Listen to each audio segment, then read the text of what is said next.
Yeah, no, they're not gonna have very many. Yeah, they only have a few items. Yeah.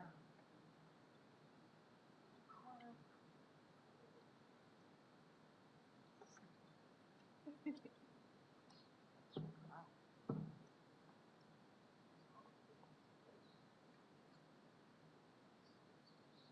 So each dollar is 100% off. Oh, we can send you. Yeah, it's nice out there.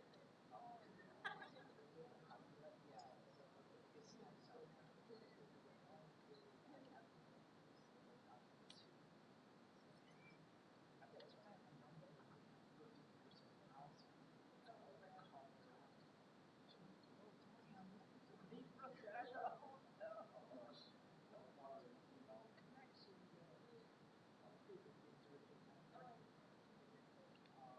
uh-oh, mommy, someone's going up to San Diego. Are you ready? That's right. That's right. Okay, Daddy, sorry. See, I have one daughter, so she's daddy too. Yeah. I'm a girl dad. What was your name? That's right. Boys are for toys. And who would know? It came from a family of 4 boys. Oh, right. I come from a family of 7 boys and 3 sisters. Oh my Lord. Yeah. Goodness. And my parents weren't even farmers. And they had TV, so there was no excuse. What was going on there? Gee, I guess it whittled down because I only had one kid. Well, people who have big families there don't know very many, affluent.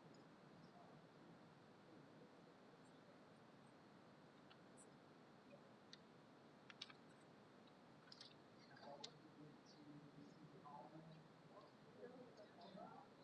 Oh, Mom should take you beside James.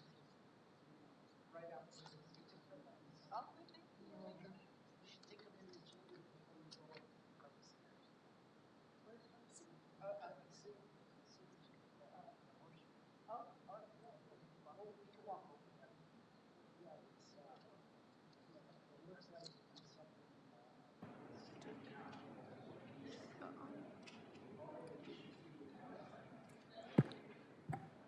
Good morning. Thank you everyone for joining us. Those joining us in person, if you're here for public comment, please fill out a card in the back of the room and bring it up front. If you're on the Zoom platform, please raise your hand for general public comment or multiple item commentaries. Good morning, Audit LA. Do you have general public comment and commentary on our agenda items? Good morning. Yes, I would like all of it, please. Okay, sounds good. Thank Thank you. you. All right, thanks.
she's been sleeping. That's what you think.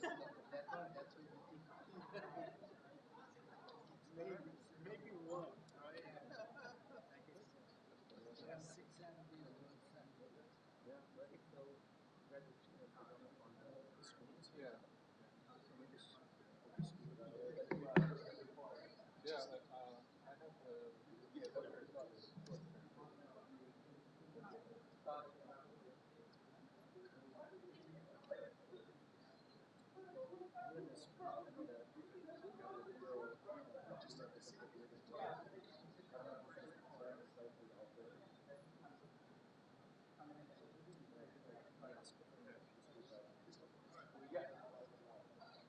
Hey, Katrina, are you here for item 3? Yeah, Okay. I don't think you guys have to come anymore because we don't present them anymore. It's a written report, so they just told somebody from PAC needs to be here physically, Yeah. but that the other people can be here virtually. But I'm doing number 1, actually. Oh, okay, so you're here for a different one. Hey, Roman. Okay. Yeah.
John, do you have a stapler anywhere? This my stapler came apart. At my desk. Ask Devin if we can use stapler.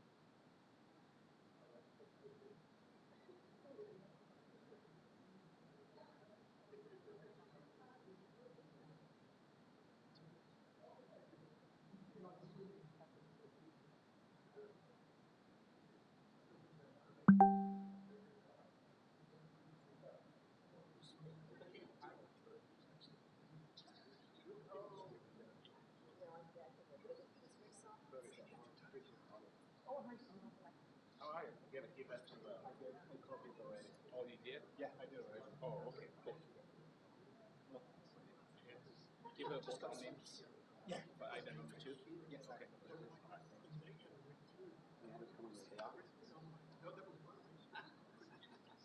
It's happened to me before.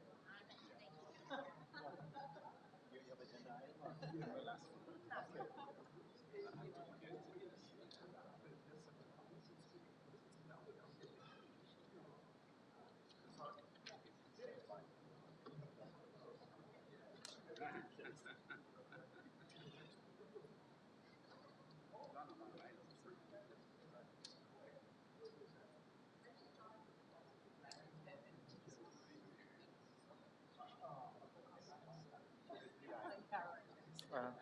Thank you so much.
Good morning, everyone. Thanks to those joining us in person. If you're here in person in the boardroom and are here to provide public comment, please fill out a comment card in the back of the room and bring it up front. And if you're on our Zoom platform, please raise your hand so we can call on you. Sandra, I see you have your hand raised. Do you have general public comment or comment on any of our agenda items today? Yes, I'd like general public comment, please. Great, thank you.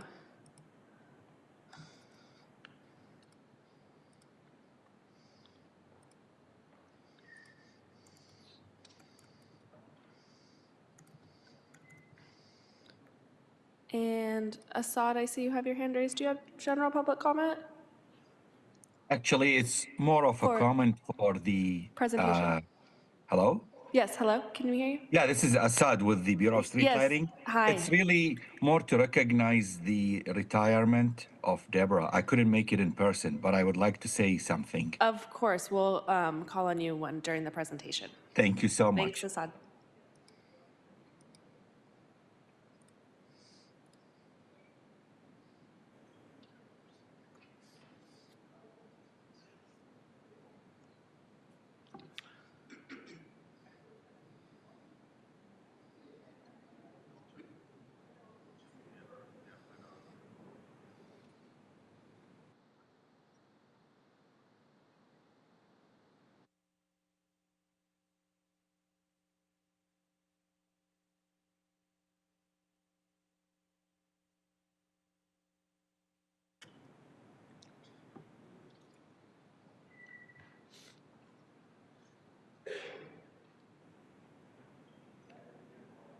Ted! Oh, my speaker.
I got the click.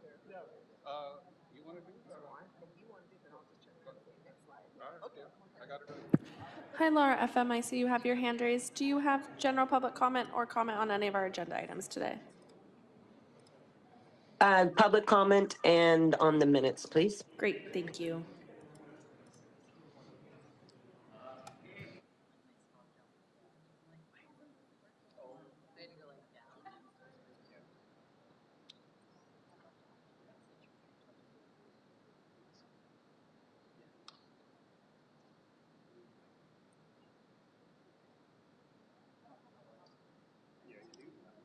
You have a 30-minute speech that's been scheduled. Is that no?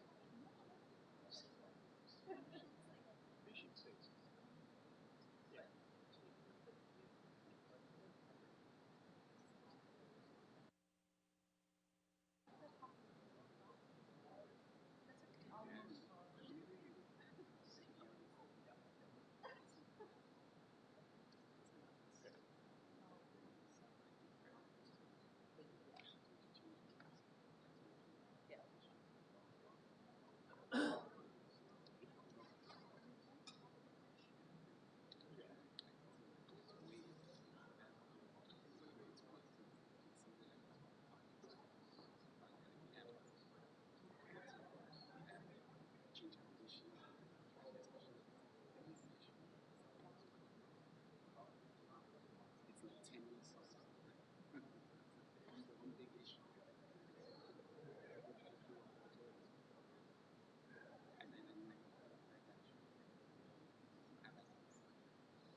Good morning. I see a hand raised with the phone number ending in 880. You can go ahead and press *9. Do you have general public comment or comment on any of our agenda items today? Just general public comment. Okay, thank you.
Yes, I'll remind you.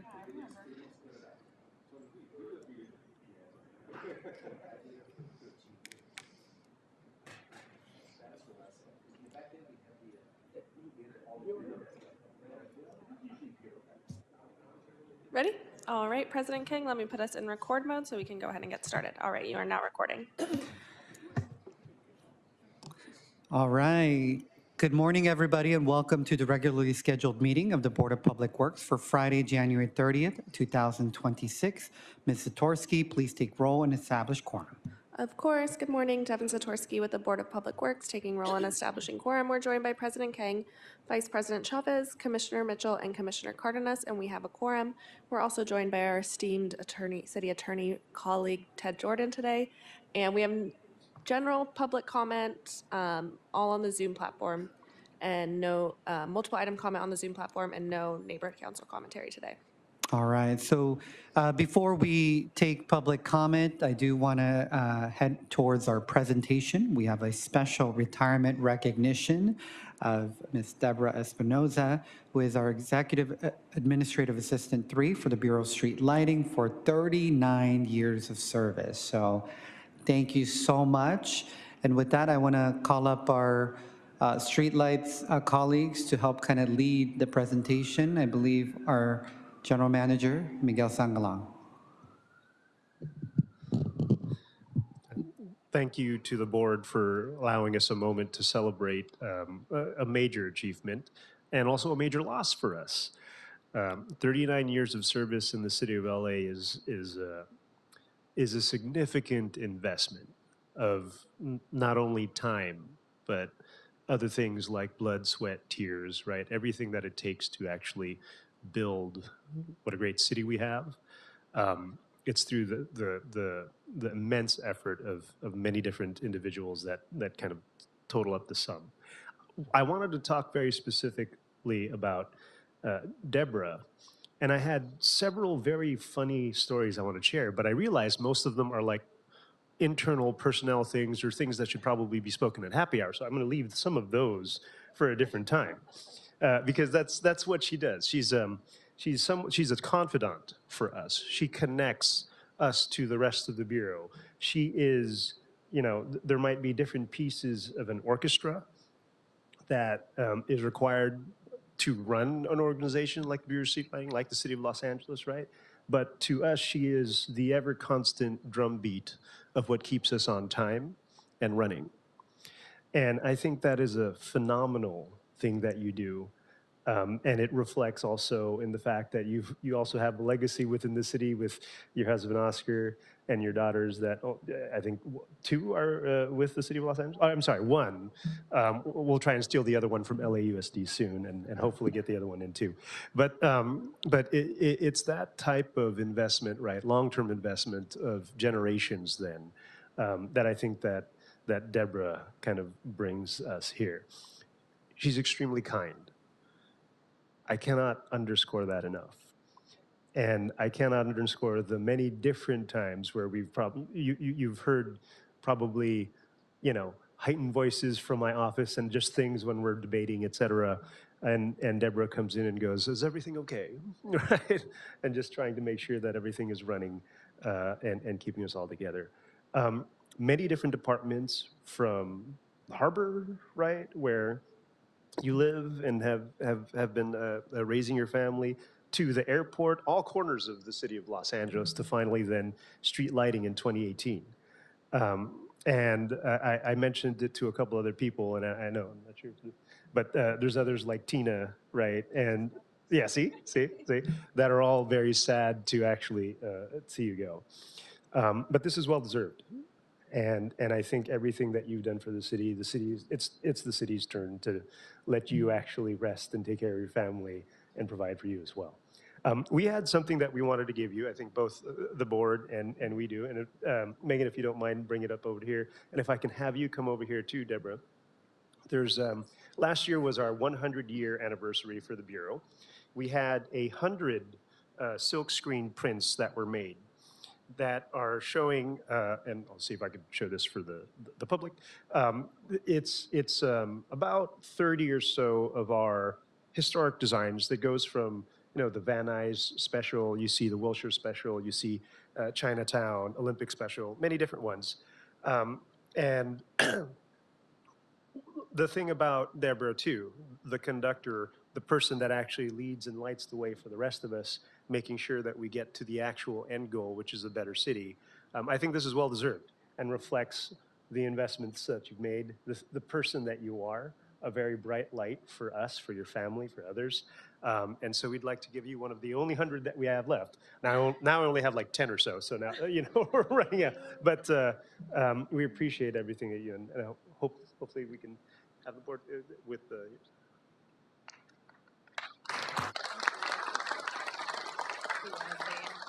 Should we do it together with the certificate? Yeah. So did you have any other speakers from the Bureau that?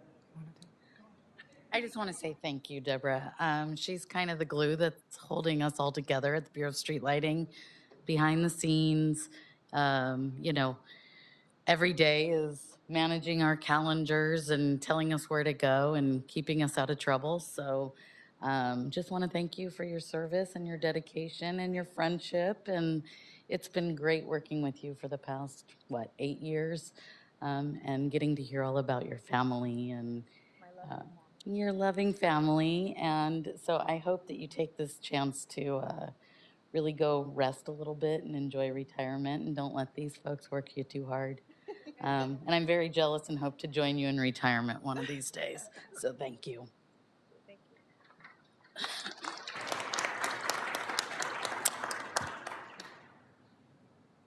I'm very, very fortunate to have had 39 years with the city.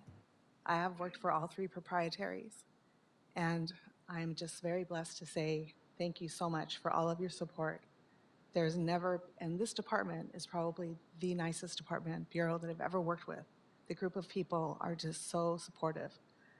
Please, please notice that they are doing their very best to make our city move forward and to do what we need them to do for public safety. Thank you. And I know we also have Assad on the line who couldn't make it in person today, but wanted to say a few words. Assad, go ahead. You can unmute yourself. Yes. Hello, you hear me? Yes, we can hear you. Go ahead. Yeah. Good morning, Mr. President, board commissioners, VSL colleagues, city representatives, and of course, our star, Deborah. I'm Assad Al-Najjar, the senior manager at Bureau of Street Lighting. I apologize I couldn't make it in person, Deborah. You know me, I'm always having stomach problems, and it's one of those days.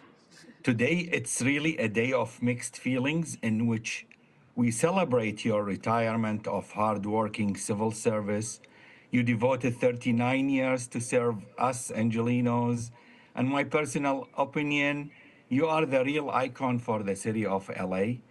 You kept many of us at BSL in line, set our tasks and path for meetings, documentation, attending issues, and thousands many tasks. I could go on for hours and days to share the highest qualities of your daily work. Your contributions always set the highest bar for us civil servants. Many times when I'm frustrated with a project, a contract, challenging situation, you come to the rescue with a big smile and say, Assad, you could get it directed and do it right. And with that, it kept my days going. It's sad for us to have you to leave us and retire, but I wish you all the best to enjoy your retirement. I hope, of course, you come back for our events, and you always remain the best of our team. Thank you so much. And I echo what Miguel and Megan said. You are the best we had in Bureau of Street Lighting. Enjoy your retirement. Thank you. So Deborah, let me join you real quick and present this on behalf of the board, and then we'll hear from our commissioners as well.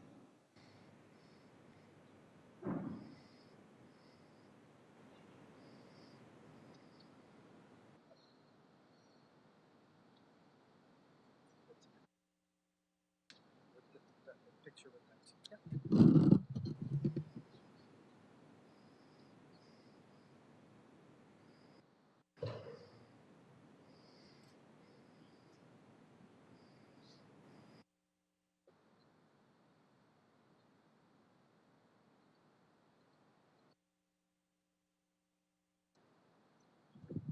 Thank you. And so, President Kang, hopefully you don't mind me reading the certificate and what it says while you make your way back. Is that okay? And so here, on behalf of the Board of Public Works, the Board of Public Works honors Deborah Espinoza, Executive Administrative Assistant 3 for the Bureau of Street Lighting. Congratulations to Deborah Espinoza on an incredible 39-year career with the City of Los Angeles. Your dedication to public service, unwavering work ethic, I'm going to repeat that one, unwavering work ethic, and invaluable contributions to the city have set a highest bar for excellence. We are profoundly grateful for your decades of service and wish you a relaxing, fulfilling, and wonderful retirement. Signed by the board. Congratulations. So with that, we'll hear from our commissioners. Commissioner Cardenas, you want to kick us off? Sure, thank you. Deborah, congratulations. I find it interesting. You're 8 years here at the board, but also 3 tours on all 3 of the proprietaries. That's a rare person that not only worked at all those proprietaries, but wanted to stay with the city and learn. I mean, every step of the way, I'm sure you're bringing in best practices from all those agencies and you just went ahead and applied it to Brio Street Lighting. So congratulations on that. 39 years is a lot of time. And congratulations on your retirement, and please enjoy your family and travel. Do something, enjoy the next chapter. Congratulations. Vice President Chavez. Thank you. And Deborah, I'm sure you know, as executive assistant, you may perform what may seem like behind the scenes work, but anyone who works in government knows that nothing happens without exceptional support staff. The executive team may set the vision, but you're the one who sets the schedule and makes the vision possible, juggles, the calendar, manages the constant flow of changing information. It's not just administrative work, it's the connective glue that holds the organization together. So just wanted to congratulate you on well-deserved retirement and the legacy that you're leaving. You did leave a mark, and we certainly appreciate that. And on behalf of the board and the people of Los Angeles, thank you. Commissioner Mitchell. 39 years is longer than most people have been married. Deborah, thank you so much for your continued civil service and commitment to the city of Los Angeles. Your position is one of those that nobody on the outside knows about, except those of us who come in and sit back and it's like, well, I don't know what to do and whatever else. So sometimes we may not always say what we want to say to our support staff. That basically keeps the wheels on the rails, so to speak. But you know what you do, and we know what you do, and we appreciate it so much. Now, the only thing I want to know is, did you leave any glue, a little bit remnant of glue behind so street lightings can kind of keep it together in your absence?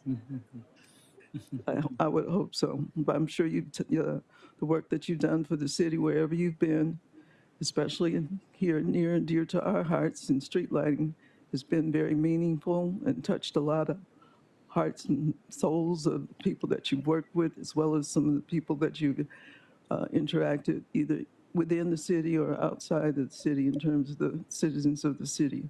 So congratulations. We look for your next chapter, and if they need to find that glue wherever it is you left it there, I'm sure they'll be in touch to let you know. Thank you.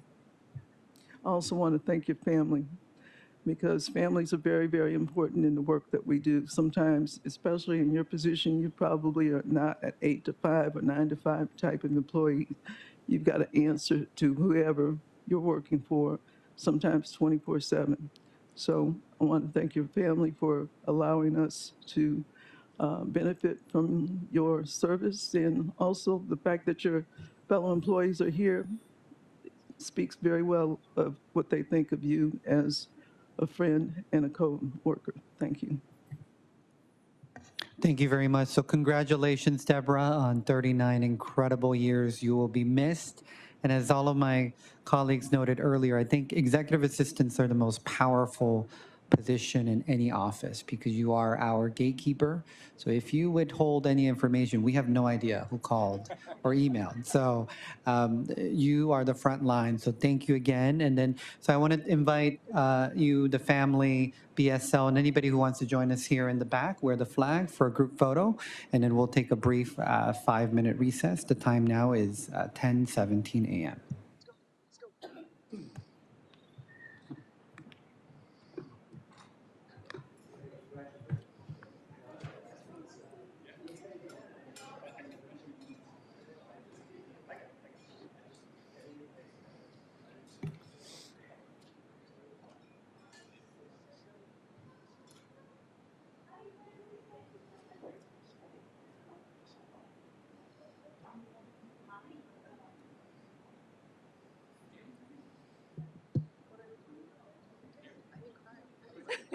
in, yeah, family, get in, everyone.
Because these are people that I've known for over a decade. You've seen her. I don't know if we've ever met. It's always. I'm sure you've corresponded. Oh, absolutely. Yeah. Yes. It's great to finally see. I know, behind the scenes, I'm telling you. All the good people retiring.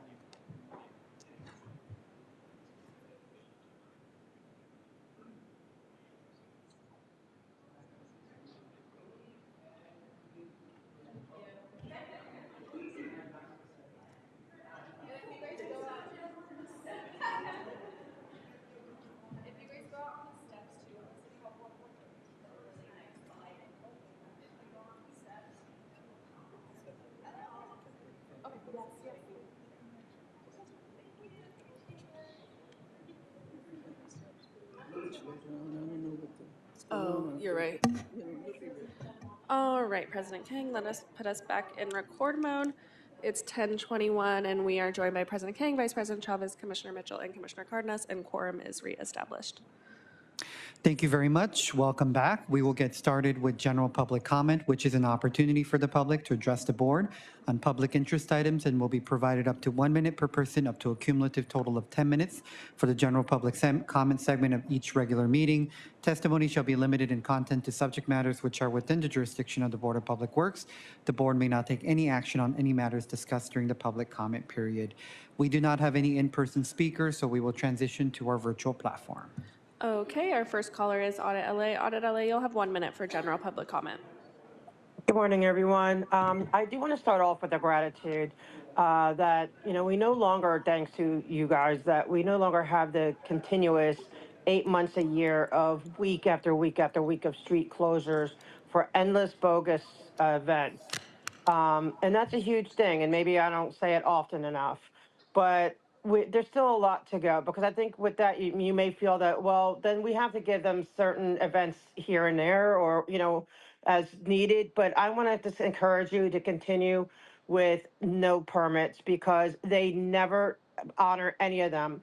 It is not okay for them not to have open fire lanes. They never do. It's not okay for them to close off sidewalks to the public illegally. They always do that. It's not okay for them not to notify the community of the inconveniences and to work with CDs and 9 or to try to sneak in where they can do a partial closure and ID students trying to get through and closing streets that don't need Thank to you, be caller. That's time. closed.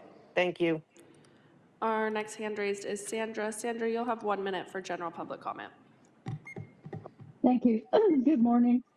I'm going to just once again speak on the rights of the pedestrians having access to public sidewalks and Scientology, slave labor, blocking the access and illegally IDing members of the public.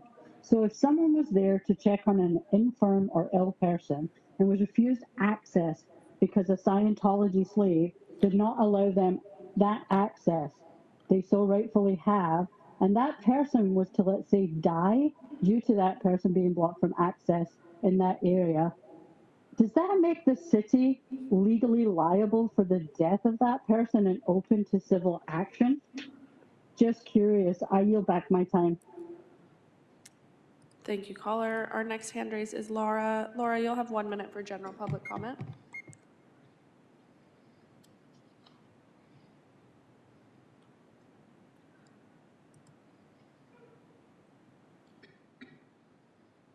Laura, you'll have 1 minute for general public comment if you want to go ahead and unmute yourself.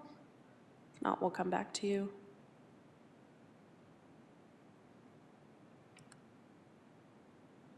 Okay, I'm going to go to the next caller, caller ending in 880. You'll have 1 minute for general public comment.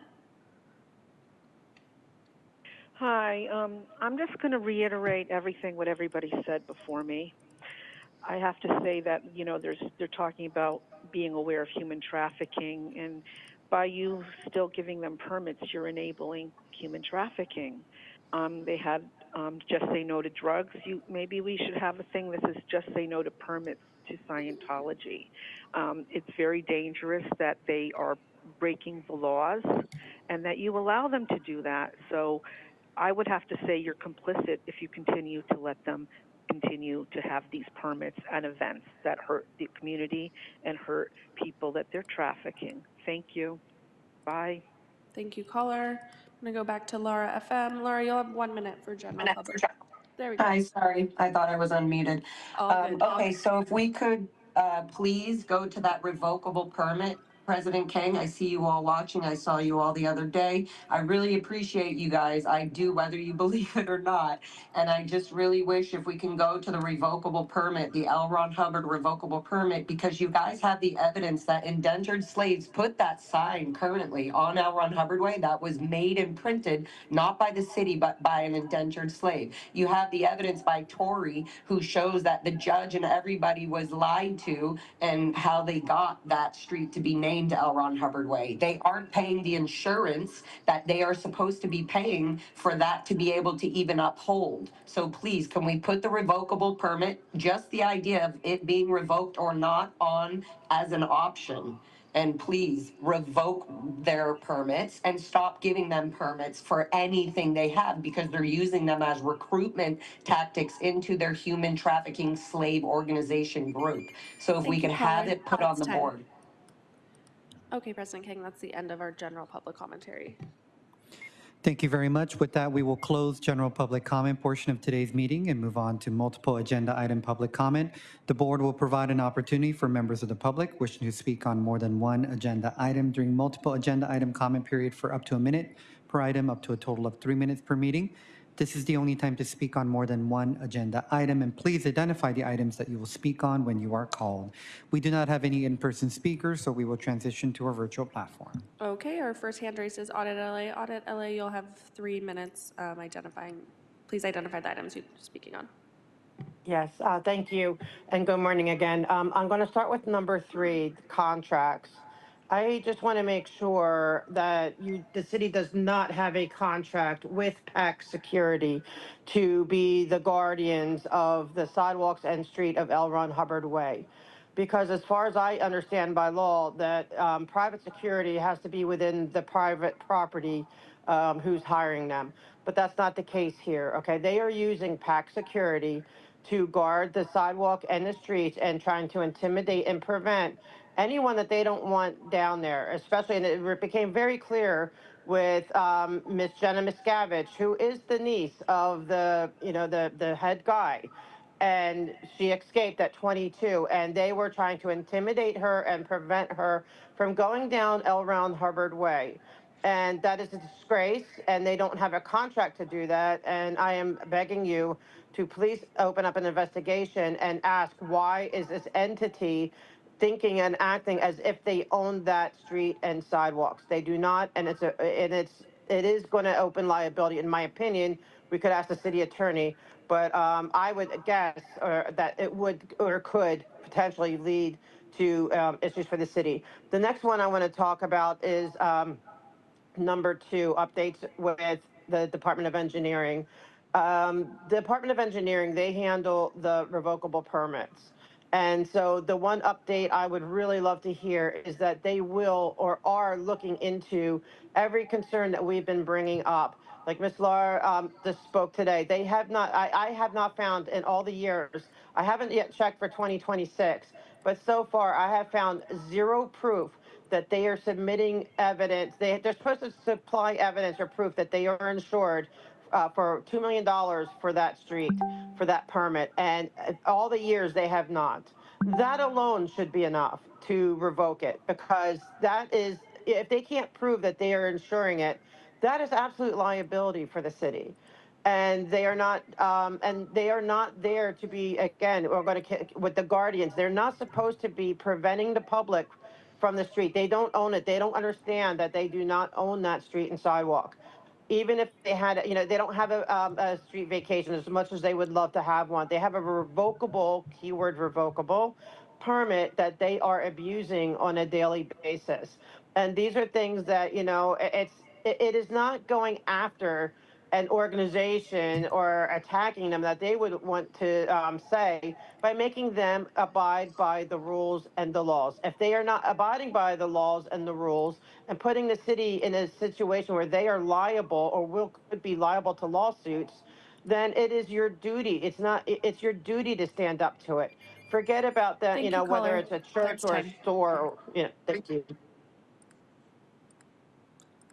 Our next hand raised is Laura FM. You said you wanted to speak on minutes, so you'll have 1 minute for that item. Thank you. I want to definitely echo what Audit just said. Absolutely, she couldn't have said it any better. That's exactly what I wanted to say. And then I hope that Mr. President Kane ran out just now to go get that revocable permit and put it back on for possibly getting that revoked, or even just having it as an option. And then on the minutes, if there's some way, even for the YouTube, if you guys could just make a date, mark the date, like January 30th, Public Works meeting, things like that, it would be better, and it just feels more professional for public like myself that are calling in. That it takes a lot of effort for anybody in the community to be a part of this, and it does. And we do care, and we want to be a part of the city's, public, the permits and all that. We want to be a part of that. We're talking about it, and that should reflect on the minutes. Thank you so much. Thank you. Thank you. All right, Vice President Chavez, that is the end of our multiple item commentary. Great. We will now close the multiple item public comment portion of today's meeting and move forward with approval of the minutes for January 21st. Is there a second to approve the minutes? Second.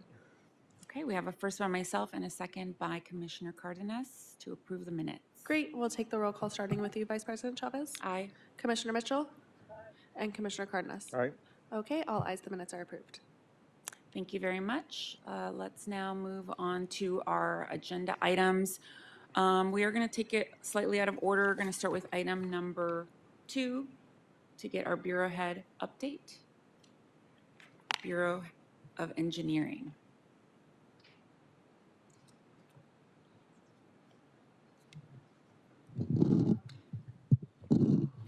Good morning, Alfred Mata, Interim City Engineer for the Bureau of Engineering. I want to thank the board for this opportunity to share the good work that our bureau, thank you, that our bureau is doing along in conjunction with other bureaus to the department. Today we have a project we wanted to share with you, which is from our wastewater conveyance program, which is a program we worked with very closely with the Bureau of Sanitation and the Bureau of Contract Administration to rehabilitate sewers throughout the city. And today we have one project, the North Outfall Sewer Unit 20 and 21 project, which one of the things that's unique about this is that a portion of the project covers or crosses through Caltrans right-of-way on the 5 freeway and the 134 freeway. So I have a couple of staff members here who are working on the project and present some of the details and the challenges and walk you through the presentation. So I'd like to introduce Curtis Tran and Steven Tsao, who are gonna walk you through the presentation. Thank you. Good morning, Commissioner, board members. Thank you, Alfred. My name is Curtis Tran. I'm with the Bureau of Engineering, Principal Civil Engineer, and I also have Stephen Cow here. He's a Senior Construction Engineer. Today, we would like to present to the board a project and we call Rehabilitation of the North Outfall Sewer, Unit 2021. Let me see, I'm trying to do this here. Do I press this? Sorry.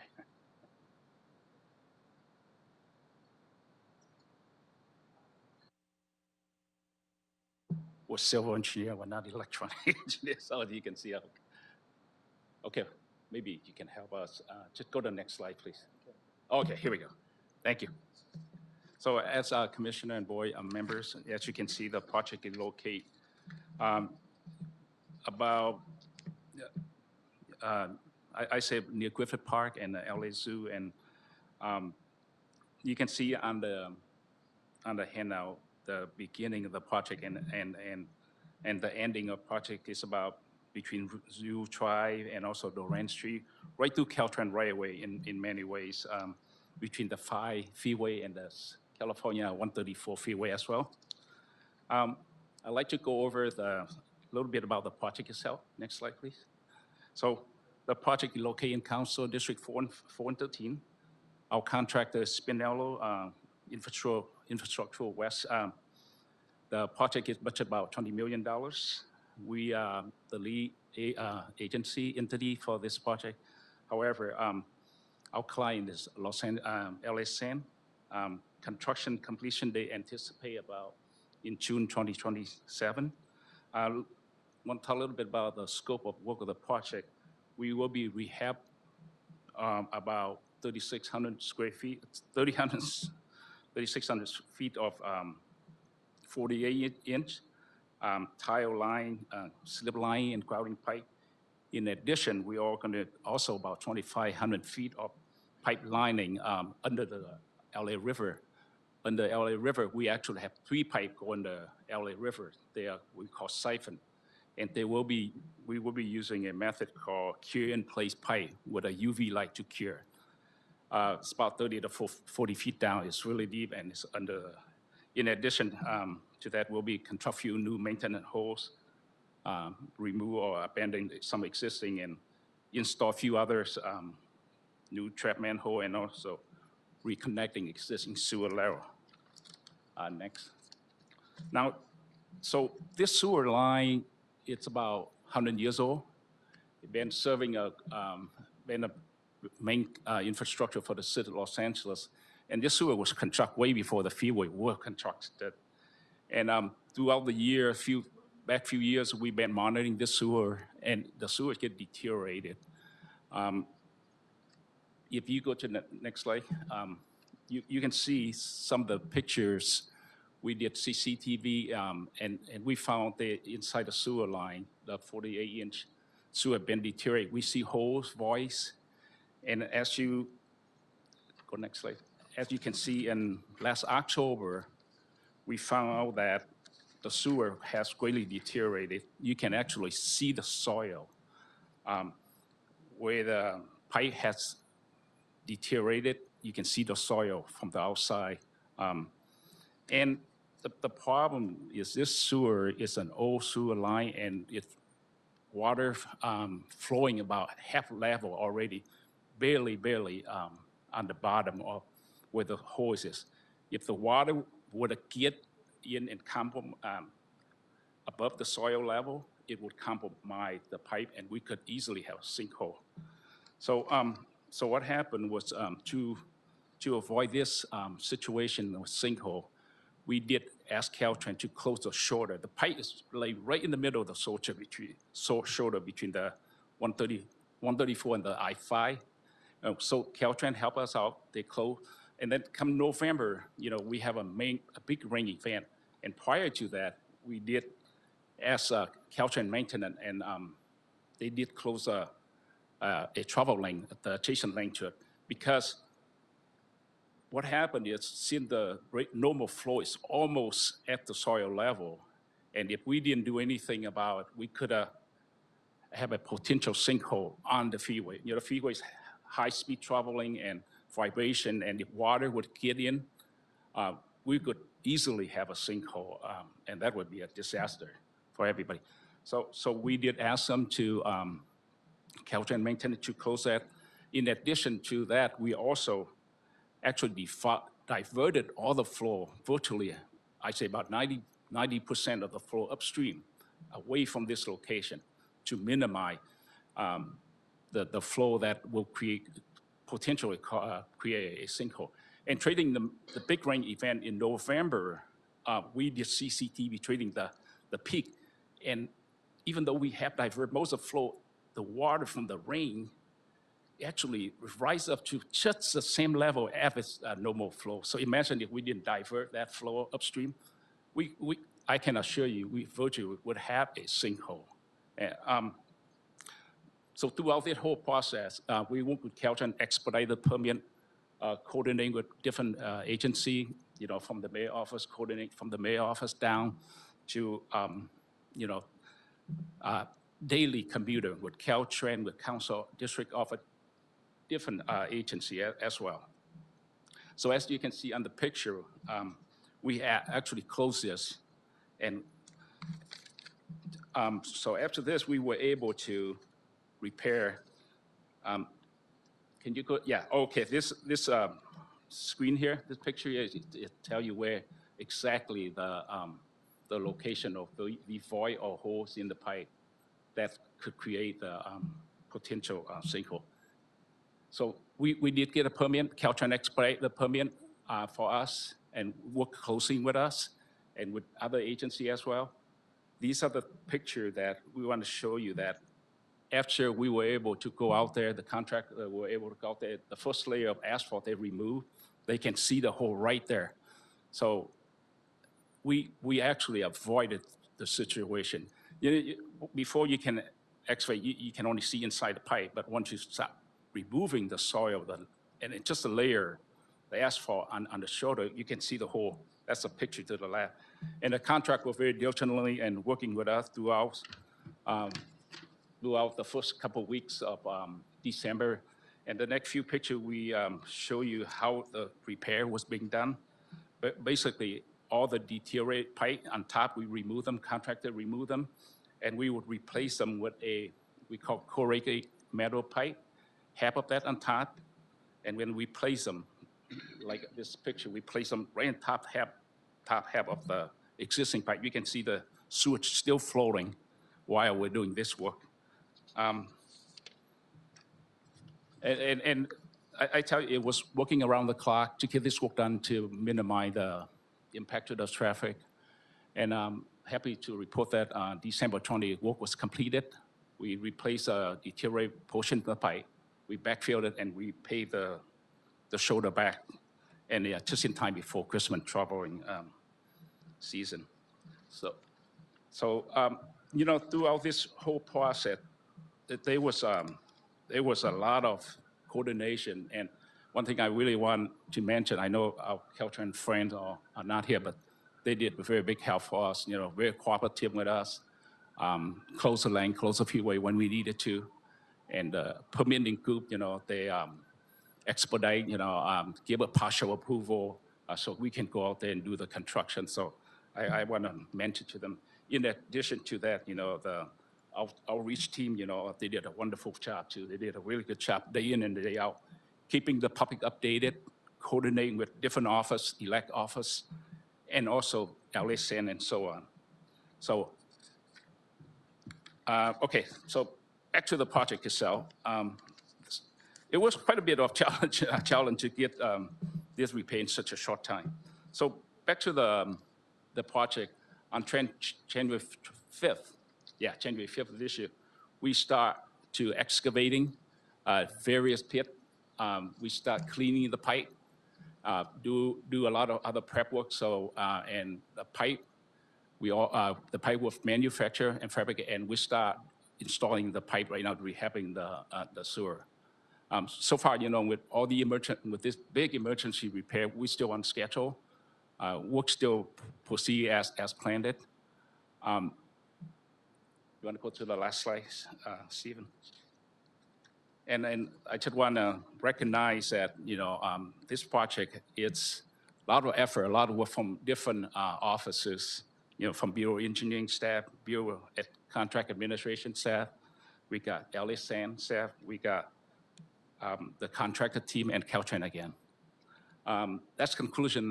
That's a conclusion of my presentation. We'll be happy to answer any question you may have.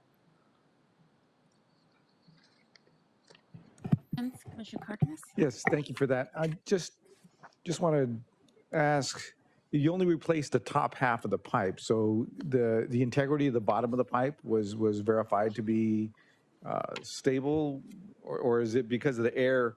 The air is the part that deteriorates the top part of the pipe. How are we sure that the bottom of the pipe is still in good structural integrity? Yeah, that's a good question. Typically on the sewer line, it corrodes due to the sewage gases. Over time, this is 100 years old pipe, you know, and these things don't last forever, but 100 years old is very good. They do deteriorate, but the bottom, it's good. It's structurally sound, Commissioner. So we see CCTV, and after contractor remove the top part, you know, we have bypass. Most of the water go away. They were able to inspect, make sure the bottom of the pipe, the lower pipe, is still in good shape. So when you were able to bypass it, then you can visually inspect the bottom part of the pipe. Yeah, that is correct. Yeah, if I could just add a little, excuse me, add a little more clarification. So, kind of recapping a little bit. This is a bigger project to line like over a mile long of pipe. So we're going to be putting in a structural liner in the inside of the pipe. What happened was we had this emergency potential sinkhole come up. We did that emergency repair, put that metal pipe over the top half because that was the solution for that spot repair. Now we're still going to go back to the regular scope of the project, and we're ultimately going to line. So we're going to do the SIP. We're going to line the inside of that pipe. Got it. So the bottom half will be lined, and that liner will provide restore some structural capacity to the pipe and provide it regardless of the condition of the outside of the pipe. So the rehab on the top was part one, part two is the complete liner. Correct. We just needed to prevent that part from collapsing, but maintain the size or the capacity and for the lining to come through. That's why it's a little bit larger of a corrugated metal pipe that we put on there, but then we capped it with concrete. All right. Thank you. Any other questions? Commissioner Mitchell? Thank you for your report. I just want to make a comment. There are times when we've seen publications or studies that discuss rather the bureaus operating in silos. So I want to thank you for including the project team that not only is BOE, but it's sanitation and it's contract administration. Another question I have, and obviously you want to talk about your contractor, but I'm talking about in terms of the city staff. The other question I have is, does this particular emergency impact the ability to deliver the project as currently scheduled? No. We did look at that. We did build in some schedule, a slack or floating schedule because we do expect rain. You know, every year, right? We always get some rain, and the problem is it kind of science gases or educated gas. You know, how many more days we should build in the project schedule because these things happens. You know, you can see the last few years we got big heavy storm rain, right? I remember it. The city even activate emergency operations. So these things do come and and they do come. So they build in, so make sure that if things like that happen, we have to address this, and this contract will still be under the schedule. And one other thing I want to mention, working along the freeway or within the freeway surrounding is quite challenging because you still have to keep the freeway open. You can't do a full shutdown. You know, that's a no-no. And Caltrans very strict on that. You got to be in there 60 days and get out. So we got prioritized. Hey, we got to do all these things. You know, try to do it fast as we can. Try to take advantage of dry weather, so we don't keep encountering water and so on. So yeah, no, but I'm happy to say we're in good shape and on schedule. So this emergency repair required a lot of cooperation and participation by others outside of the city, including Caltrans, and you had mentioned other stakeholders. Yeah. So other stakeholder, like City of Burbank, for example, we do impact the traveling pattern. You know, when you do close down a lane or temporary closure, you know, traffic do kind of get clogged and spill into the other city street and so on. So yeah, Burbank and Glendale as well. Yeah, well, when you have a backup, it's kind of long, you know, to other cities. So the outreach team did a very good job. They keep the city involved. They keep them up to date on the construction and the schedule. In fact, we are treating this repair, the emergency one. We keep in contact with Burbank on a daily basis because they're also operating a treatment plant upstream too. And we have to notify some, so they have to reschedule or delay the plant maintenance, so they don't keep discharging water downstream. That will create, you know, more challenging for us. So yeah. So Thank you. And just wanted to add, I was just remembering back, I think it was 10, 12 years ago when there was a giant hole that ripped through Sunset Boulevard over by UCLA. We all remember that day, that fateful day, which created a giant sinkhole. And I think that was the first time, I mean, that I can remember there being a discourse at the city about the city's aging pipeline system, you know, really highlights the fact that our infrastructure is 80 years old. I'm just curious, with projects like this, is this part of a bigger analysis that, have we done a larger analysis on just sinkholes? Like what's our latest sort of moving forward? Is this part of a broader strategy for replacements? So good question. LSN, they do have a planning group, and they do evaluate these sewer lines, and they have a schedule when these sewer lines should be, or when's the funding available, or prioritize. They would video these sewer lines. They give them a grading system, and to see which one need be more, have the priority and all that. I don't have the specific detail or which sewer line, but we got a few of the big project ongoing right now, or to be in construction or rehab very soon. They're coming up. Some of them are actually in bidding. Some we just received bids. So I'll be happy to get LA Sanitation, give you more detail on the planning. Our responsibility is to make sure when the project out to bid in the construction, they go according to schedule under the budget. So I hope I answered. Appreciate that, yeah.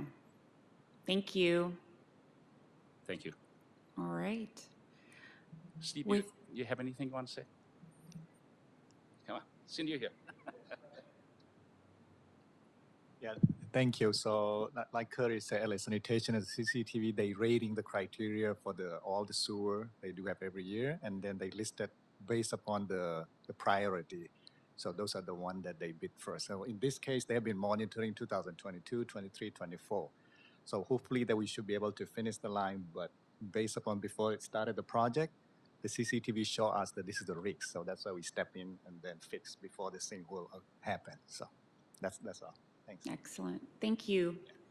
All right. Thank you so much for that report. All right, moving back to item number 1, we'll get a report for our grant-funded programs and projects update. This is an all bureaus report. Who would like to begin?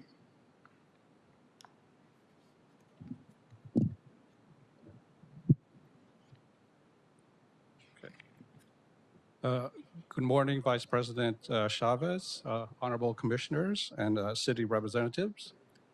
My name is Jonathan Death. I'm with the Board of Public Works. My colleagues from each of the Bureau and I are here to present updates on the grant-funded programs and project as of September 30th, 2025.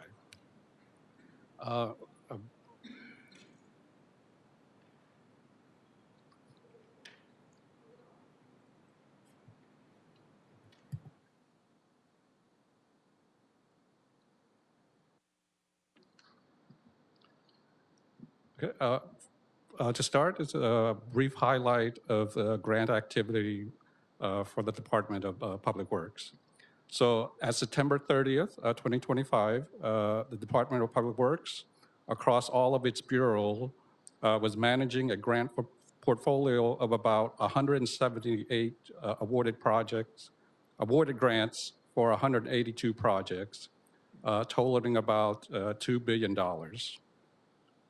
And for the calendar year 2025, up to September 30th, Public Works has submitted a total of 36 grants application for 36 projects. 5 grants were awarded totaling about $24.8 million. 3 grants application were denied, and 28 applications are still pending decisions. Right now, I would like to turn the podium over to the Bureau of Engineering.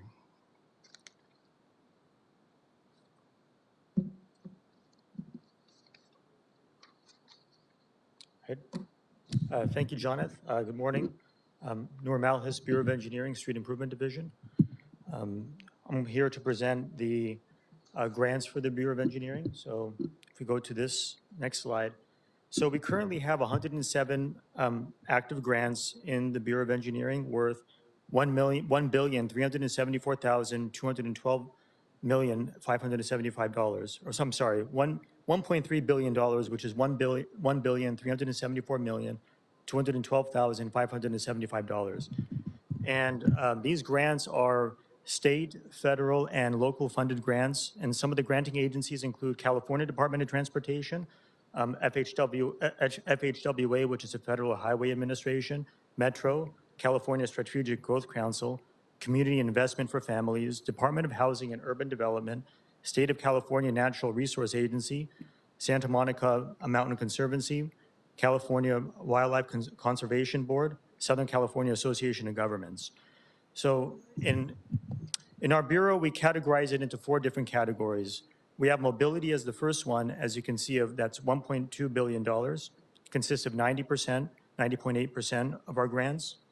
And we have 91 out of the 107 grants from mobility. 71 of those grants are from Street Improvement Division, and 20 of them are from the Bridge Improvement Division. So these grants, they focus on transportation infrastructure, which are, streets, bridges, and sidewalks, and focus on pedestrian improvements, transit improvements, vehicular improvements for safety and accessibility.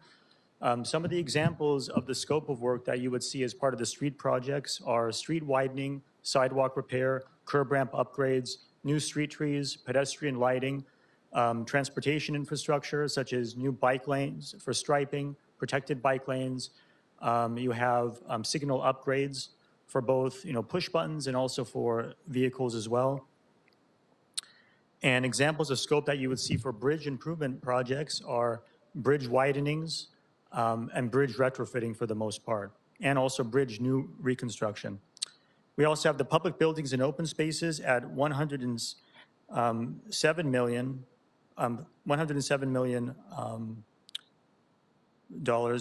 we have 9 grants at 7.8%. And this, for the public buildings and open spaces, it's typically trails, bikeways, buildings, and open spaces and parks. And then we have the Clean Water Division at $17,975,000. And that's for projects like habitat restoration, habitat remediation, and everything that we see when it comes to, water quality. And that's in our Clean Water Division. So going back to the public buildings and open spaces, just to reiterate, just so we can look at the divisions, those are in the architecture division for the most part. And mobility is in the street improvement division, bridge improvement division, and some in architecture division. Clean water is in the clean water division. Then lastly, we have the geotechnical division, which you only have one grant at $1,150,000. And this grant is, the work you currently see in these type of work is emergency repairs, erosion control, bulkheads. And that's in our geotechnical division. So now the next slide, award versus invoiced.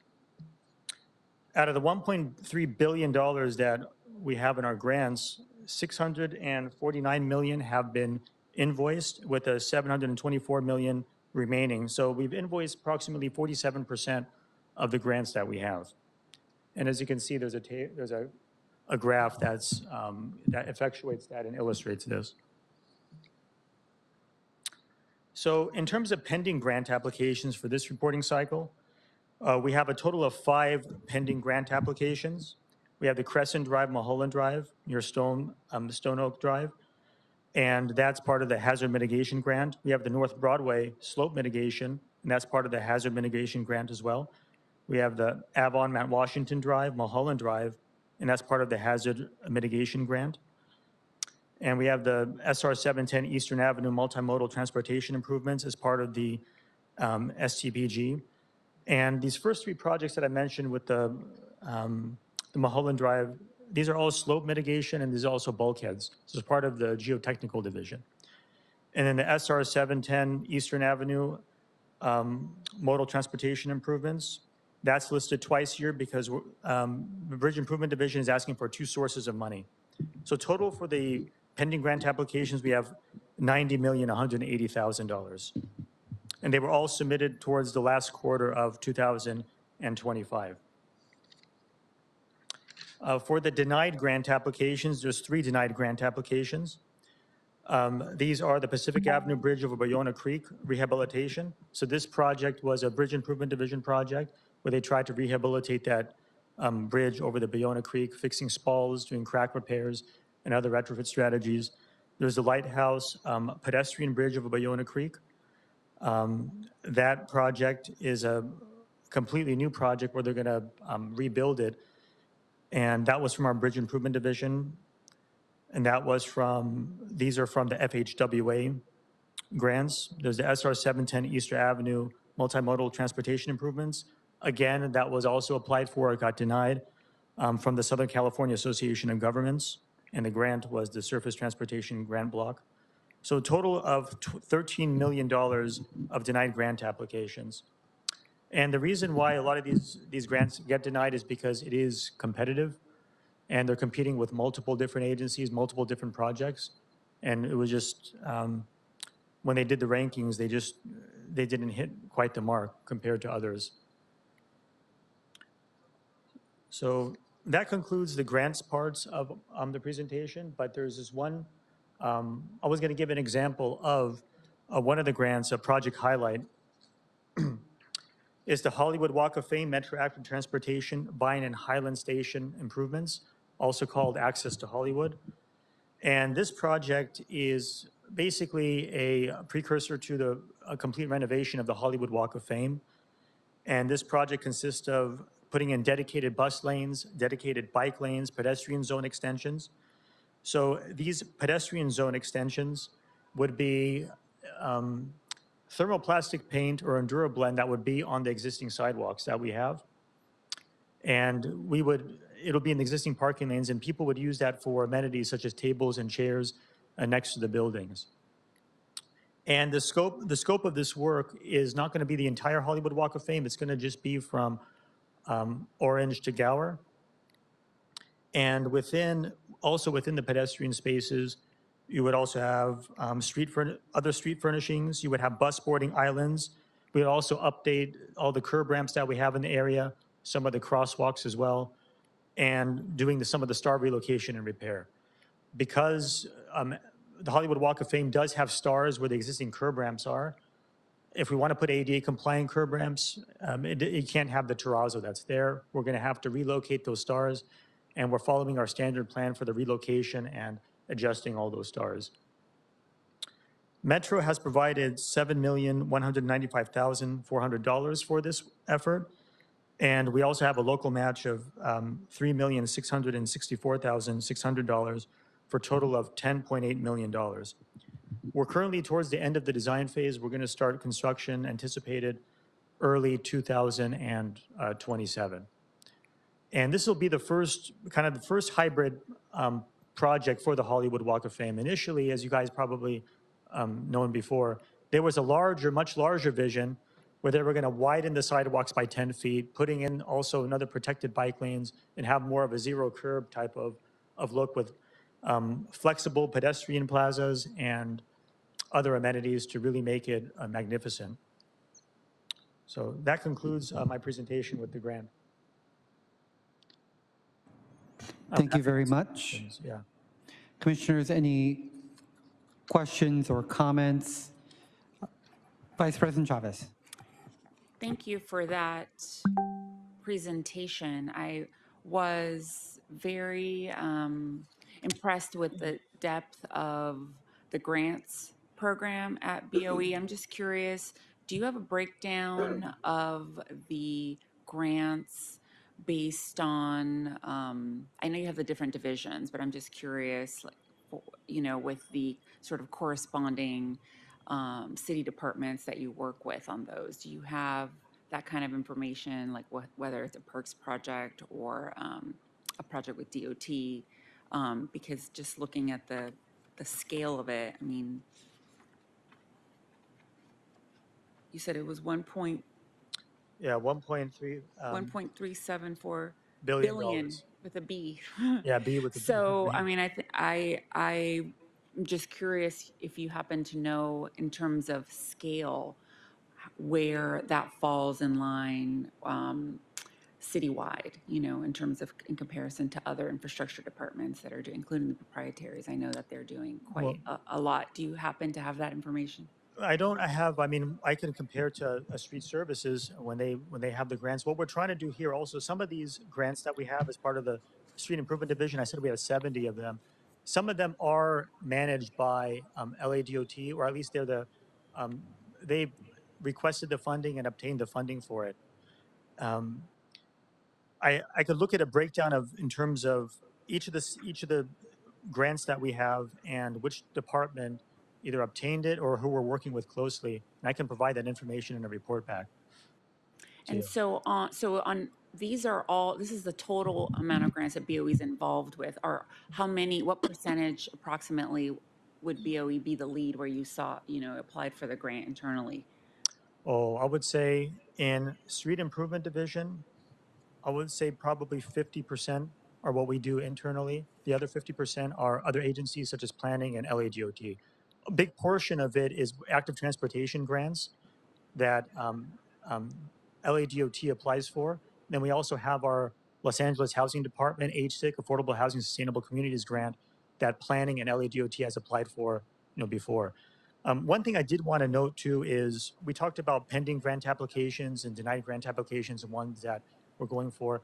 We are also we have so much of a workload that we're trying to kind of take a step back. We have too many grants and not enough staff. So in the next few, you know, cycles that you see, you're going to see that it's going to be stagnant and not as much because we're trying not overload. We have we have a great problem, but it's a little bit of a problem. We have too many grants and not enough staff. Yes, and that was going to be my next question, just where are we with staff capacity? Because I know that that's a constraint that we have in terms of, do we have enough staff to not only apply for the grants, but also to monitor and do all of the compliance work pertaining to the grant? Because, you know, nothing is free, as they say. Yeah. Yeah, for these grants that are listed, we do have the staff available. But for newer grants and newer projects such as the Olympics projects, we have several LADOT managed projects for the corridor for Metro Active Transportation. We've requested extra staff for that. It's part of a council request and is also part of our budget request. If we don't get that staff, it's going to be challenging. What we would do is we would just have to reorganize and reappropriate our staff to do, that work. And we are hanging by the skin of our teeth, even with these grants that we have. We're doing our best. But obviously, the most important things that we look for in the projects are, safety is the number one, and of course, not losing grant money.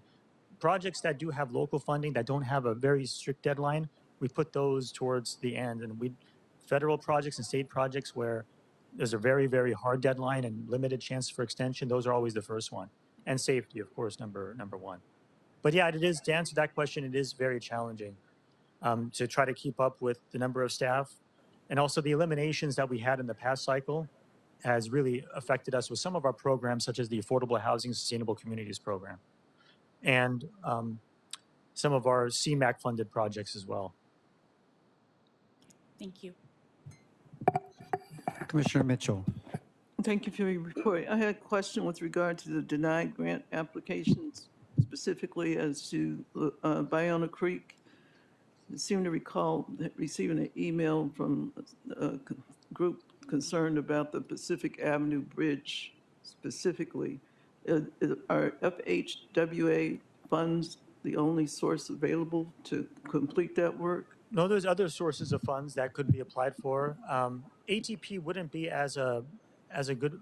We usually do ATP, the active transportation, but it comes in cycles. There's local funds that we could apply for this too, CTIP in our budget cycle, and there's other federal funds.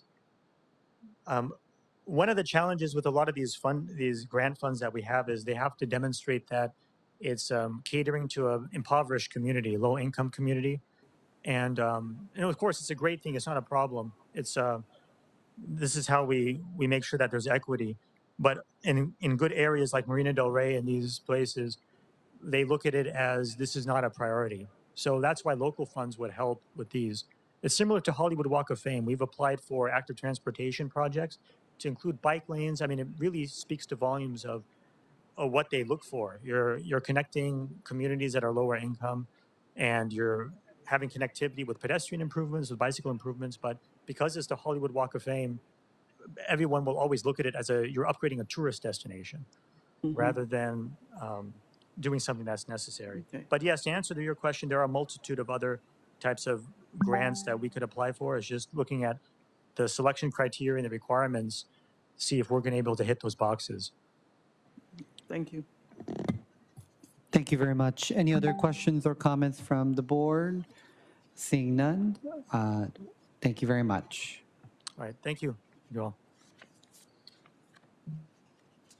All right, moving forward to LA Sanitation. Good morning. My name is Paro Prophet. I'm here from LA Sanitation and Environment, and I'm here to provide the briefing on LA San's grant status for the period covering January 2025 through September 2025. Let's see, first slide. I want to apologize. I just noticed that we actually have an error on this slide, so I'm going to correct it when I talk. As of September 30th, 2025, LA San is managing an active grant portfolio in the amount of $52.5 million, representing 26 executed grant agreements.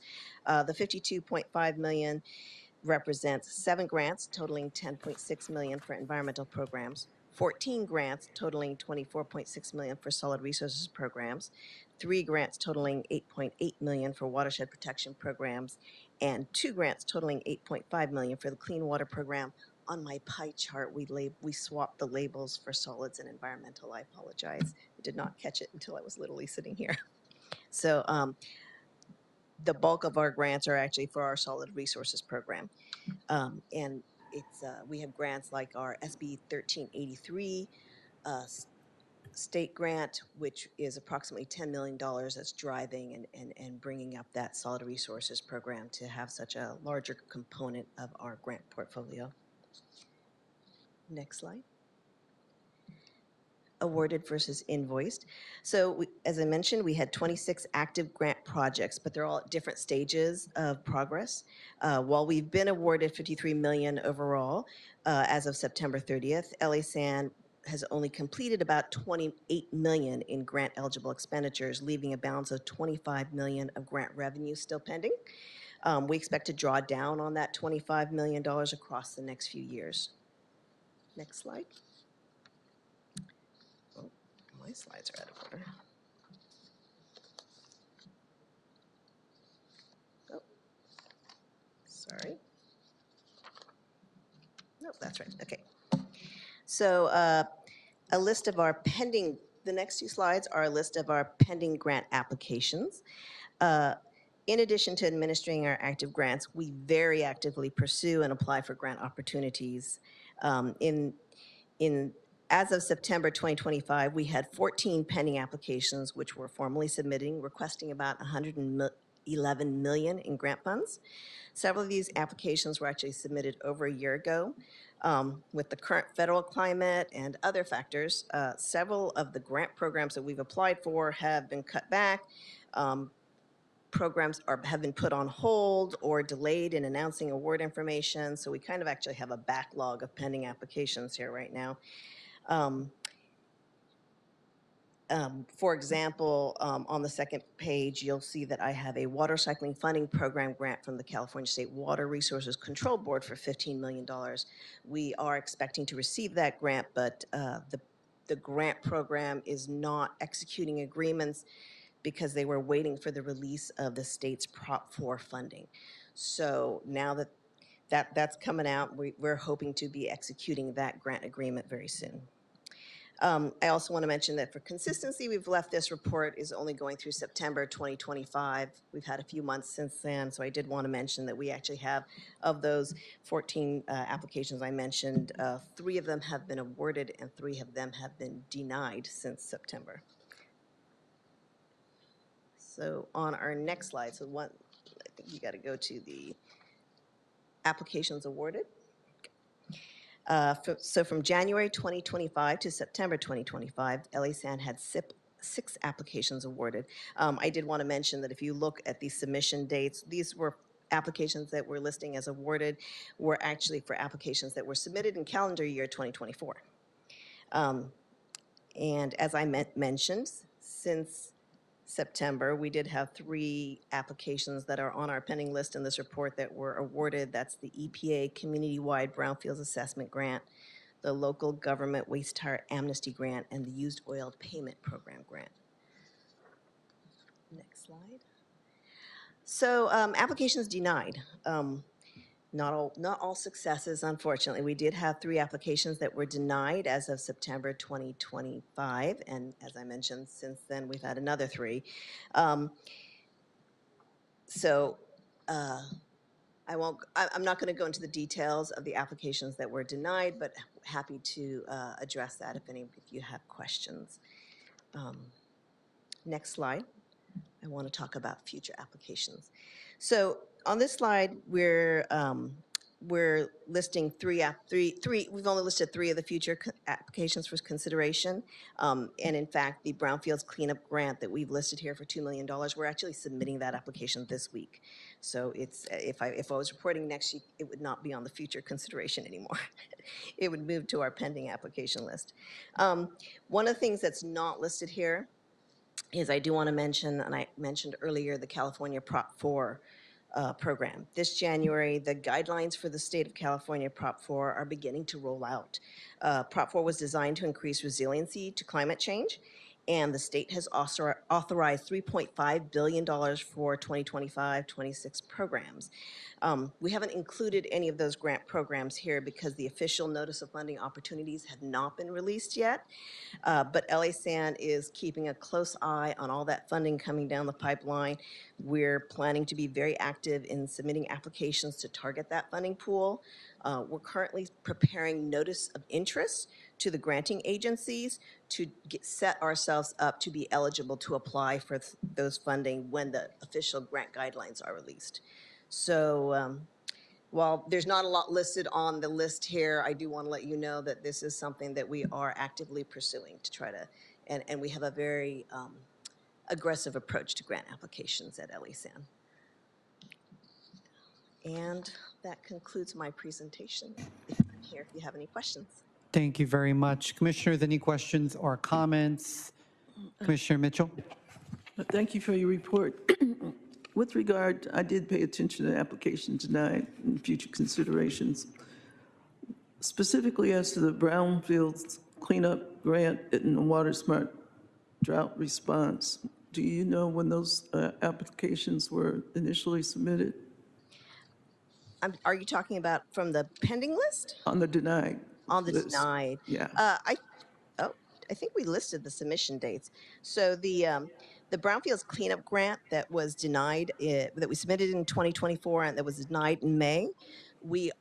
I mentioned that we are submitting a current application. It is for that same project. So when we have an application that's denied, the grantors will usually offer a debrief, and we always request that debrief. We meet with them. We find out what it was in our application that was lacking, so that then we can potentially, as we're doing right now with this brownfields cleanup grant, we can resubmit that application and learn from our earlier mistakes.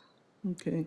And then with regard to the future consideration, the Water Smart, is there a specific project? That's for the DCT AWPF. Pardon? That's for the DCT Advanced Water Purification Facility. Okay, so that's for Tillman. Oh, I'm sorry. Yeah. Wait, what? No, what? this is actually for the Hyperion Advanced Water Purification Planning. Okay. Yeah, the So 17 million. The future one? Yes, under future consideration. Yes. Okay. So that we've actually got an application. The application is complete. We've even submitted our feasibility study data to the Bureau of Reclamation. This is one of those federal programs that unfortunately is on hold. We thought we were going to be submitting that application by, I think back in April, we had it completed, and then everything got put on hold. I know that DWP is also targeting that program. They had a $60 million application that was almost ready to be awarded, but then unfortunately with the federal government change in the climate and the federal government, all of that money is on hold. So we are still optimistic that this will eventually come down the pipeline and that we have a very competitive application. But until Bureau of Reclamation puts that program back online, we won't be able to officially submit the application. And you anticipate that the question I was going to follow up with, which is whether or not the current administration may be actually sidelining some of these programs. There does seem to be some indication from Bureau of Reclamation that this program may be coming back online. Okay. We've heard some positive, we've had some positive communications with them. So the outlook is looking better. There's no guarantees, but the outlook is looking better for that one. Okay. Thank you for your responses. Thank you. Thank you very much. Quick question, in terms of some of the mechanics, how do you evaluate and what's the bandwidth within sanitation in terms of securing, finding, applying, and managing these types of grants? Well, sanitation, actually, I'm a representative of our centralized grants unit. So we have a small staff who are fully dedicated. We have staff who are fully dedicated to grant research and application, just a couple people, but sanitation is investing that staff time to do the research. And the difficult part, as you mentioned, is project pairing. So there's lots of grants out there, but we have to do the research and compare and find out if we have a project that will pair up with that grant. And then there's so many projects. So our staff who do the grant research and pairing, they are communicating with the various divisions to keep on top of what programs and projects are coming down the pipeline so that we can try to pair those with the grants that are coming down the pipeline. It is it's a comprehensive task. Okay. But LESAN has dedicated staff who are trying to address that so we can maximize our grant portfolio. Okay, good to know. Any other questions or comments? Seeing none, have a great weekend. Thank you very much. Thank you. Now moving on to our Bureau of Street Lighting.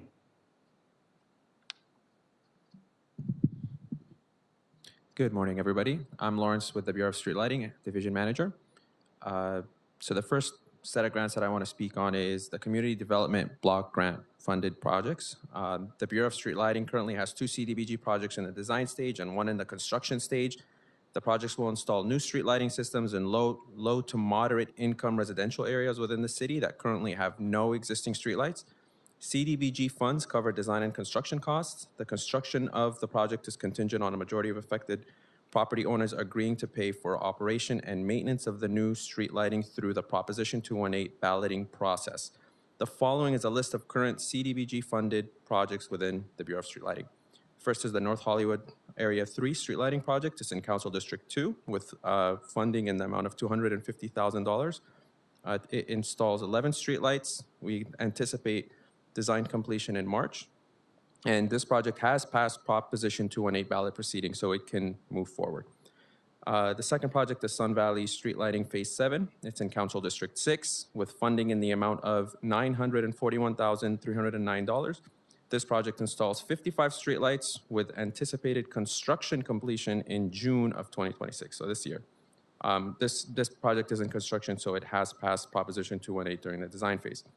The third project is Columbus Avenue and Parthenia Place. It's a smaller project. It's in Council District 6 with funding in the amount of $110,000 with 4 streetlights. Anticipated design completion is in March. So this project is currently undergoing Proposition 218 ballot proceeding. Just to briefly touch on as well as the CDBG projects, we had additional projects in the past that we have presented on that have unfortunately been reprogrammed. So in the past, we previously had approximately 8 additional projects, but because of CAO and reprogramming efforts, we are now down to 3 projects, and we're actively applying for more. The second set of grants would be the EV charging grants. The Bureau currently is executing 2 different grants to design, deploy, and maintain EV chargers. The first is the Transformative Climate Communities grant funded the deployment of 16 chargers near parks in South Los Angeles during the last fiscal year. These chargers are required to remain in operation through March 31st, 2029. Of the 16 chargers, 8 are currently been installed. We are working to install the additional 8. The second EV charging grant is the Chill 2 grant, which will fund the deployment of 100 chargers in Ramona Gardens by July 2028. And this Chill 2 grant is currently very much in the design phase. No chargers have yet been installed. The third grant is the Digital Inclusion Grants. The Bureau is currently executing 1 digital inclusion grant for expanding fiber optic network connectivity. The $1.5 million HOOD Community Project Funding Grants and Earmark supports the expansion of the ongoing Canoga Park Community Connectivity Project. The funding will be used to extend fiber conduit routes through Canoga Park, including the installation of dark fiber connections and the provisions of internet service for public Wi-Fi. The project is currently in the environmental review phase, which is expected to take several years to complete. All grant funds for this grant must be expended by 2031. In the written report, we also have information on 2 NASA grants that have since concluded. We added it in there for information, but it wasn't part of our PowerPoint presentation. And that concludes my presentation. I'd be happy to answer any questions you may have. Thank you very much. Commissioners, any questions or comments? All right. Looks good on my end. Thank you very much. Thank you. All right. Next, we have the Bureau of Street Services. Morning, Commissioners. My name is Prashant Konareddy, Senior Civil Engineer with the Advanced Planning Division with the Bureau of Street Services. So I'm here to present on the grant status for Bureau of Street Services project. So active grants awarded by categories, there are 37 active grant projects with a total cost of $646 million and across 5 different categories, as you can see. So the Bureau of Street Services has 20 different grant categories that fall within the 5 of these categories that are listed here. Next slide. So I just want to acknowledge a couple of errors here on this document or on this slide. So the awarded amount is 646. The expenditure and then the balance is not correctly represented. So we will make that correction and we will provide you a revised slide for this one. Just I wanted to also highlight is as part of the mayor's capital multi-year capital program.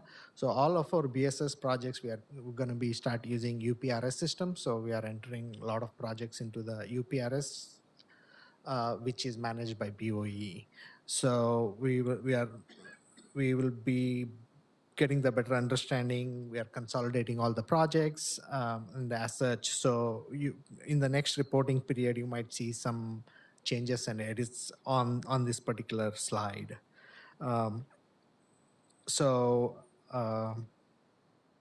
slide, please. Yeah. Just wanted to highlight few of the projects we have. Question, could you go back to that previous slide, please? The totals aren't matching up unless I'm adding it up wrong, or did you mention that? The totals on there, the 646 don't add up, the expenditures and the balance don't add up to 646. Yes, that's true. So this slide, it's missing some planning grants in there. Yeah. Oh, I know. yeah, okay, So that's what you're somehow talking about. Okay, thank you. we will provide that. Thank you. Can I also, before you leave that slide, ask you a question about that same slide? In terms of mobility improvements, there's an award amount of $381,500,000 roughly, of which we've only expended $12 million. Do you know what issues we might be faced with that are hampering us spending more of that money? One of the reasons, two factors. One is we will run the expenditures one more time with the crystal reports. This is based on what I'm seeing from our PMs. Not all are updated. I didn't understand. Say again, please. First, that number might be higher than what's shown here. So we're gonna rerun the expenditures to the current date. Sorry, as of September 30th reporting period. And Sorry, second, so I'm sorry, got a lot of noise outside. it's okay. Let me slow you down a little bit. Is that number in terms of expenditures accurate? And it might be slightly higher. Okay, so then I hate to ask you a third time because I hate to repeat myself as well. What's slowing it? What can you just say what you were saying about what might be impacting our ability to spend the money or spend it down? The funding under mobility improvements, most of the funding we received are Cycle 6 projects. So active transportation, ATP Cycle 6 grants, and all the projects in active transportation grants are in either planning or design phase. So the amount of money we are spending during the planning and design phase is much lower than if the projects would have been in a construction phase. Well, let me ask you this.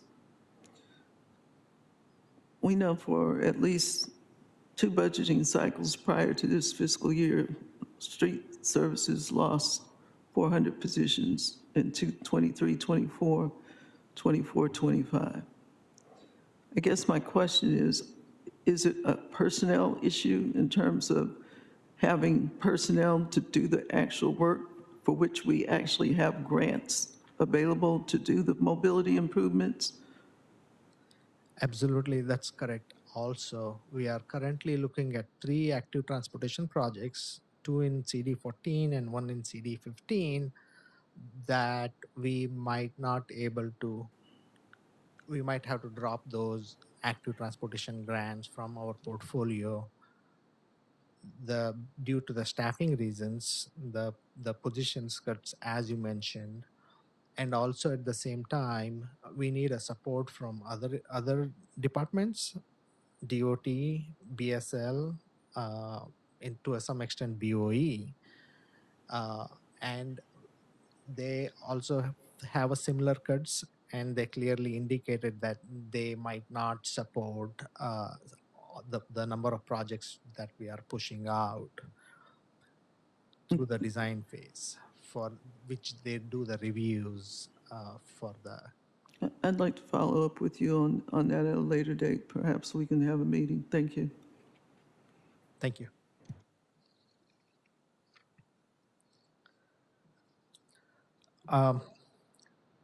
These are some of the projects that we received the grant, TCC Cool Payment.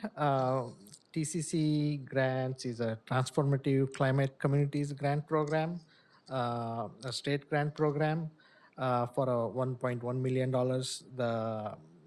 This entire corridor, this location is in South LA. We will be doing the cool payment at 15 lane miles within this boundaries as represented in the slide. So the dark blue, the blue lines kind of indicate we have a robust system going on to qualify the streets based on the PCI, based on the temperature, the community equity, and various other factors. So that how we select the streets. So this project will be constructing by our crew. We have a grant, we have a contract that recently was approved for the Cool Pave.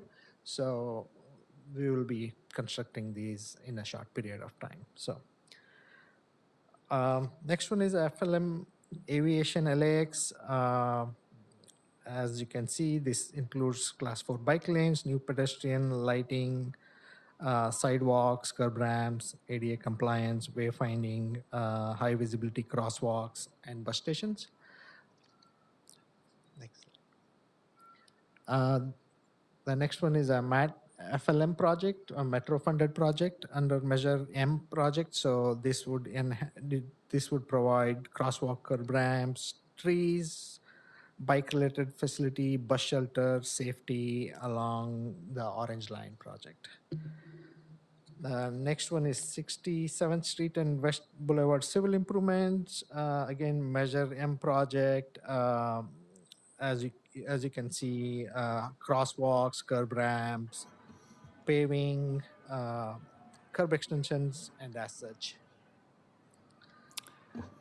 Sorry for the interruption, and for the remaining speakers, as all of you know, there's a large protest being planned in a little bit, so let's try to wrap up by 12. So if you can kind of streets, and then we'll follow up individually with questions, but we'll really expedite it so that you're all out of here safely on time. So we're mindful of that. So street services, if we can wrap it up, we would like to move on to our next speaker. And then we'll follow up separately with you. Definitely, yeah, we can skip that slide. Last slide, again, just a table showing different funding sources, types of projects. So next slide, please. That pretty much concludes my presentation. Thank you. I could follow up with Commissioner Fain. Thank you very much. And then, Jonat, since you're with the board, we'll schedule a separate meeting with you related to this one, and then we'll go to our final item. Okay, thank you. No, we'll quickly go over. Yeah, we'll quickly. Thank you very much. Thank you, Commissioner. All right, we'll quickly wrap up item number 3. So if you can just give us a quick overview, and then we'll quickly wrap up this board meeting.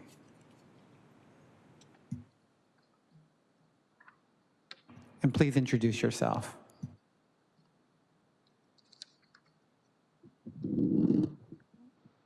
Hello, commissioners and executive staff. My name is Kelsey Mercine, and I'm from the Office of Wage Standards in the Bureau of Contract Administration.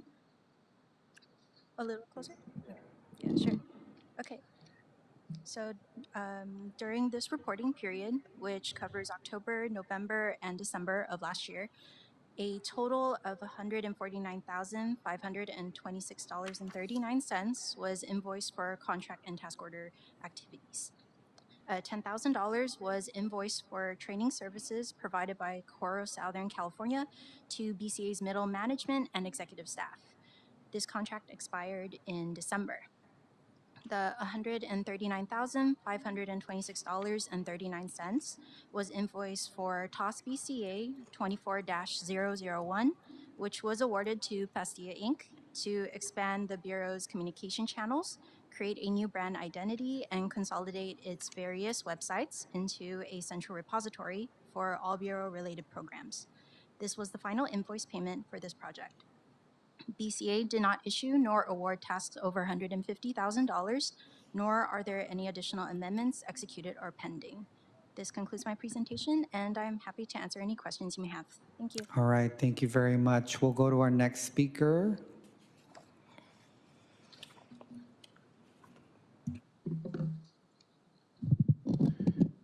Good morning, Commissioners. Christian Guerrero with the Bureau of Engineering, Wastewater Conveyance Construction Division, and I'm here to give the quarterly report for the construction orders issued up to $150,000 from October 1st to December 31st of last year. And I'll quickly go through the report right now. For municipal facilities and related projects, there are no items to report. For the emergency and geotechnical and structural projects, there are no items to report.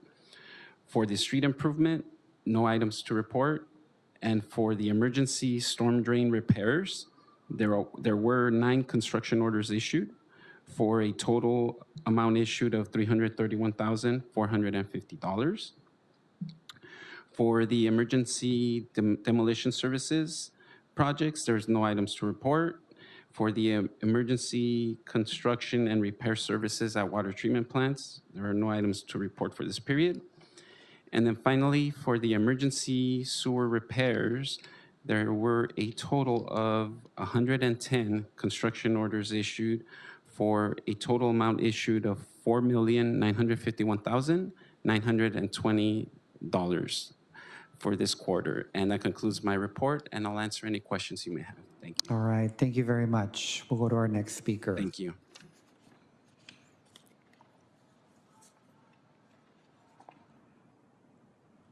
Good morning, Commissioners. John Patterson with Alloy Sanitation and Environment. Very quickly, we have 3 clean water contracts that will be expiring within the next 9 months. One of those contracts was a design construction build with Walsh Construction Company for the advanced water purification facility of the Hyperion Water Reclamation Plant. That contract is drawing to a close, so it is not going to be renewed.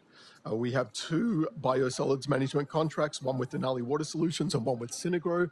They are not going to be renewed. However, we are in the process of signing a new contract with Synagro.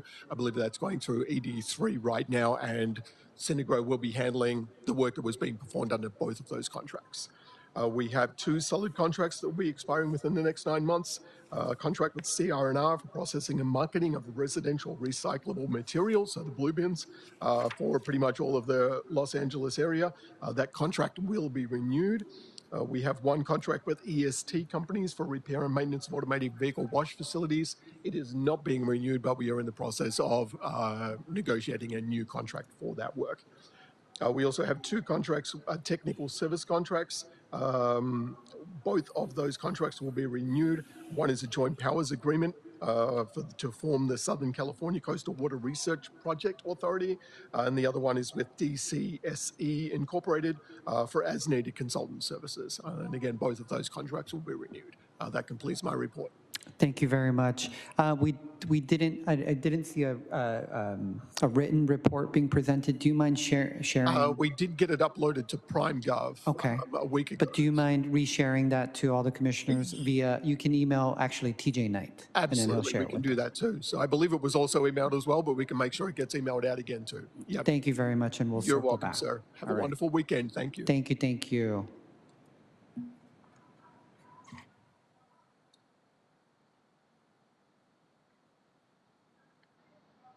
Good morning, Commissioners. My name is Danny Shen from Bureau of Street Services, and I will provide a short version of this report. During this reporting period, the Bureau had 25 active contracts, and I just want to run through a few highlights is items 3 through 7. All 5 contracts have expired. However, Crown Recycling Services and Waste Management have agreed to continue services while we wait for the award of a new contract. And in item number 10, a new 3-year contract was awarded in November 14th to Mariposa Landscapes for the maintenance of Venice Canals and Bayona Creek. Number 18, for the landscape maintenance of median islands in the Bay Harbor region, The contractor has failed to fulfill its contractual obligations and has been found in breach of contract. A report is being drafted to terminate the contract effective December 16, 2025. In addition to that, because they are split into 4 different districts, the 3 other regions are split into 3 different regions is West Valley, North Central, and East Valley. These have been all been awarded to Far East Landscape Maintenance, and a board report and change order are being drafted to partially absorb the locations in Bay Harbor and exercise a final 1-year renewal option for year 3. And lastly is, if we can skip over to the last page, is for TOSs, is the award it didn't make it in time to the actual initial report. However, I do like to add that the board approved a task revision on last week, January 21st, and a new NTP was issued for $274,671. The all pledged and achieved subcontractor participations are listed. However, for bus bench program and cool pavement coatings, achieved participation levels were not available in time, but will be made available in the next report. Thank you very much, and that concludes my presentation. Thank you very much, and we'll circle back with you as well. Thank you. Any speakers that I did not call? All right. Ms. Zatorsky, I believe that concludes our items for today. Yes, that is the end of our agenda items. Thank you very much, everybody. Our next meeting will be on February 2nd, 2026. The meeting is now adjourned at 11:44 a.m.